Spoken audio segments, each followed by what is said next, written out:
it's dark. Lies a bit, but it's actually, the timber's completely deteriorated and there's just no structural integrity to it at all. And you can see, here's an example. This is what we call a stop water, which is used to actually to prevent water migration up joins. So you can actually see a backbone join coming down through here.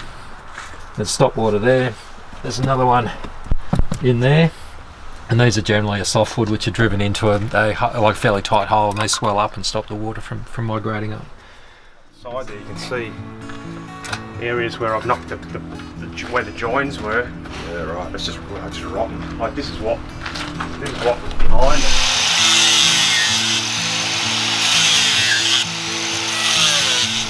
Basically just kind of rusted away to nothing. I'm Mark Hughes, I'm from Black Pond Marine Consultants, and I'm running a Faro laser scanner over this hull. I did my degree at the Australian Maritime College in Launceston. I spent 4 years there. This laser scan normally takes about 3 hours to capture a hull on the outside. Spent about another hour capturing internal detail as well to pick up the framing details, the framing structure.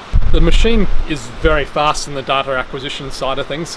It will take about 360,000 samples every second. So I often leave the job with about 20 gigabytes of data. That's a lot of information to then go and post-process. We find applications for the laser scanner about every 2 weeks, capturing the outside of boats when drawings are not available. That can either be for refit work, like we're doing here, or if people need to know how heavy their boat is or how stable the boat is, you need to know what the shape of the boat is under the water. This is one of the fastest ways of capturing that information.